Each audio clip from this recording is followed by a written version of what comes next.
Hi, I'm Andy. I'm 24 now. And even after all these years, I still can't sleep properly whenever it rains.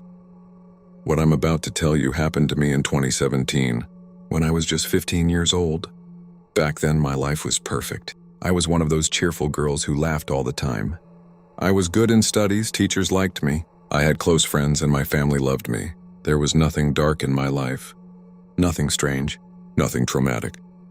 I never believed in paranormal things. Not ghosts, not demons, nothing. Until that summer. It was one of the last weeks before 8th standard ended. School felt exciting every day. Nobody cared about studies anymore. We laughed in class, played around, teased teachers, signed each other's notebooks. Those kinds of memories. That afternoon, I came home exhausted but happy. I remember the sunlight entering through the curtains. The warm yellow-orange glow of evening. Mom was in the kitchen making food. I could smell fried onions and spices from the living room. "Go shower first," she told me. "Then eat." I did exactly that. After eating, my body felt heavy with tiredness. The air conditioner in the living room hummed softly, filling the room with cool air. The entire house felt peaceful, safe. I stretched myself across the sofa and stared at the ceiling. The AC vent slowly moved up, down, up, down. The sound of distant traffic outside faded more and more. And eventually, I fell asleep. A very deep sleep. One of those sleeps where your body feels weightless. Then suddenly, I felt something touch the tip of my toe, very lightly, not a grab, not scratching. Just a tiny brush against it, like somebody's fingers accidentally touched me while walking past. Even in sleep, my foot jerked slightly. I remember my subconscious reacting to it, but I was too sleepy to wake up fully. Then I drifted deeper again.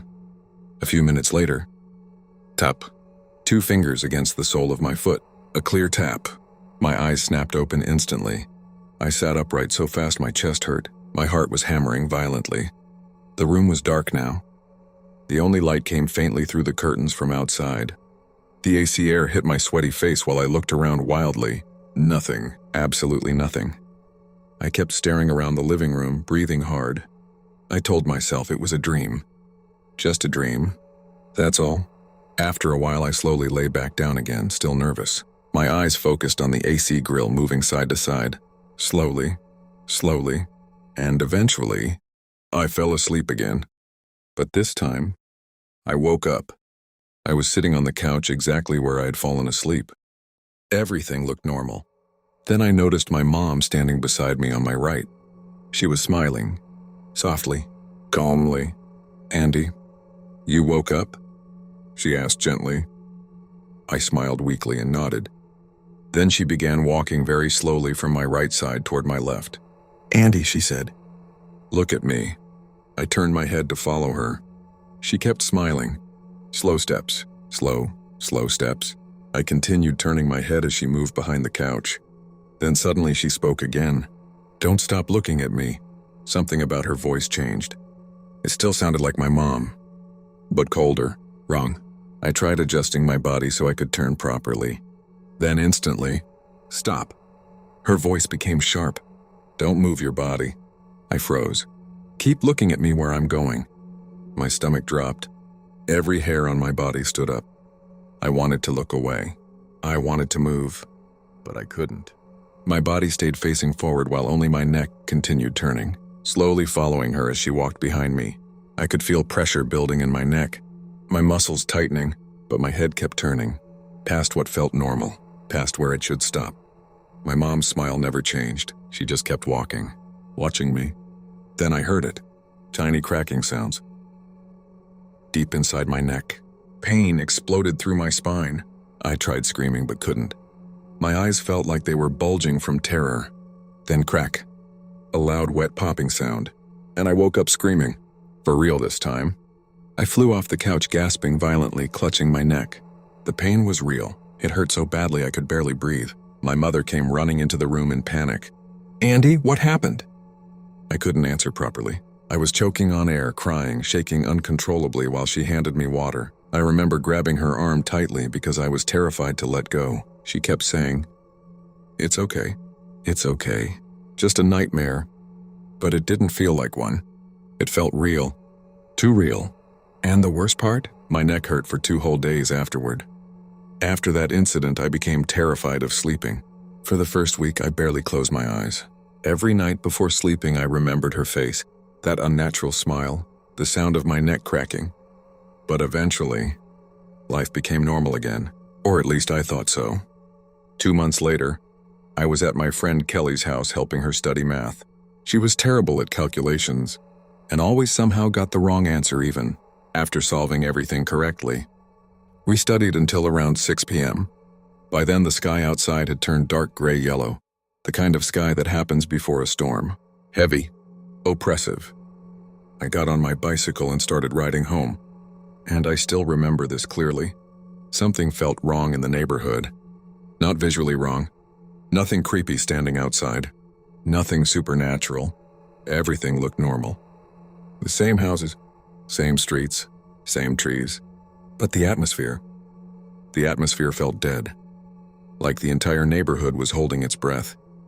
No children outside, no birds, no distant TV sounds, just silence. I remember passing Mr. John's house and glancing toward his kitchen window. Nothing was there. But I felt fear in my stomach instantly, like somebody inside was staring at me. I pedaled faster and rushed home. That night it started raining heavily. The rain hammered against the roof and windows nonstop while thunder growled across the sky.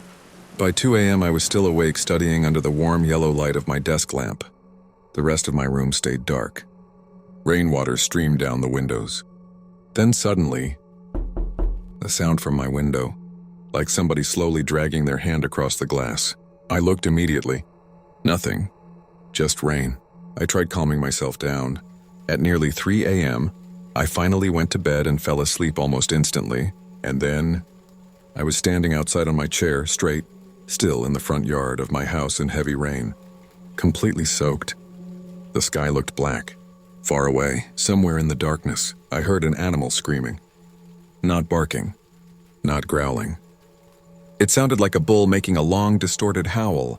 Then suddenly I was in my bed, lying flat, unable to move.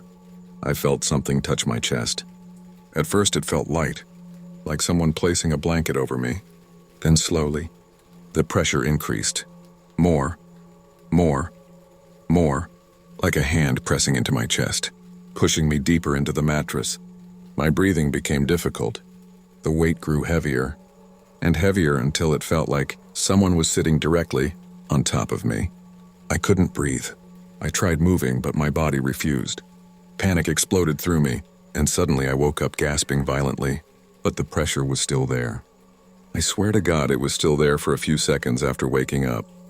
The room was dim. Rain hammered outside. I jumped from the bed screaming, "Mom! Mom!" I started crying uncontrollably. Mom ran upstairs immediately. What happened? I couldn't even explain it properly. I just remember shaking violently while she held my shoulders trying to calm me down. And even today, 9 years later, whenever heavy rain starts at night, I still stay awake. Because every time I hear rain hitting the roof, I remember that pressure on my chest, that smile, that cracking sound, and sometimes, when the house becomes completely silent during storms, the chills run through my spine.